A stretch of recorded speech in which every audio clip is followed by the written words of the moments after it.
53 matric pupils in Gauteng could not sit for their matric final exam paper due to service delivery protests. The Basic Education Department's Director General, Mathanzima Mweli, confirmed this during a media briefing a short while ago. Over 900,000 pupils are sitting for their National Senior Certificate exam this year.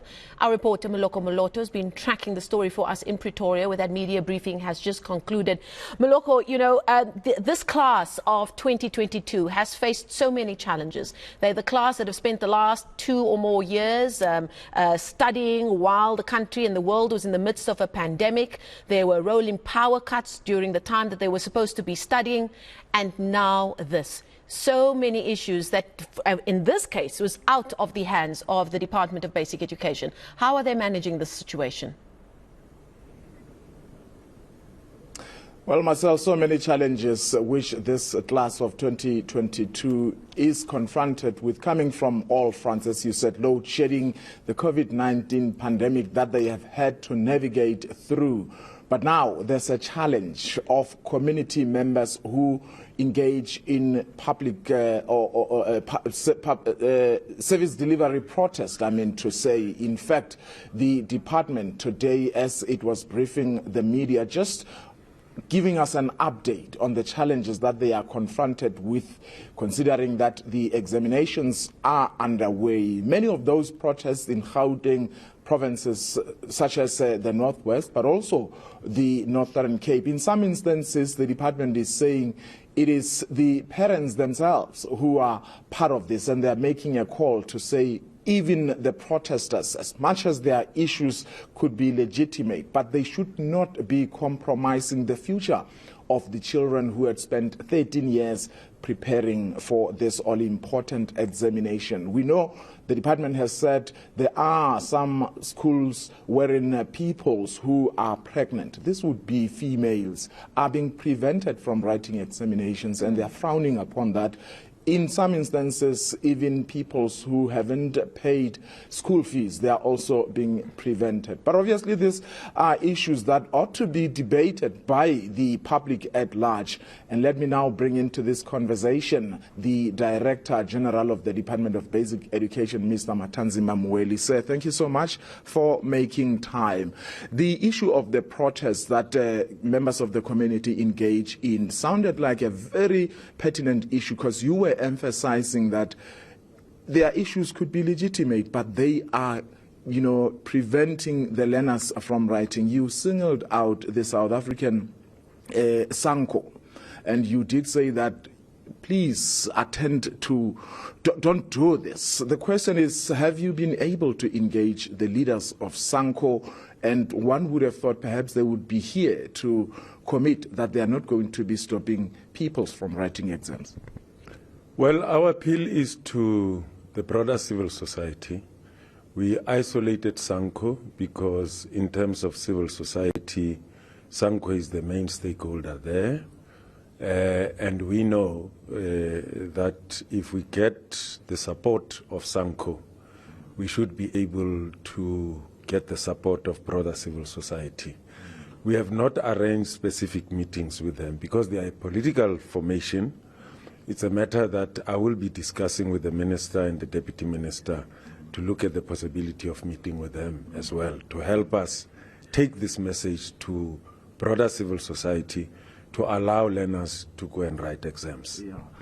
Considering the seriousness of the examinations and their credibility, and I would suppose that public protest would not really be speaking to you as the department, it would possibly be issues of that are for within the purview of local government in some instances. Are you not working with the police, you know, to give you intelligence to say, expect this in the coming days and this might impact on your examinations? We do. We operate at NAT joints, which is a national structure where your law enforcement agencies are sitting. They gather intelligence information.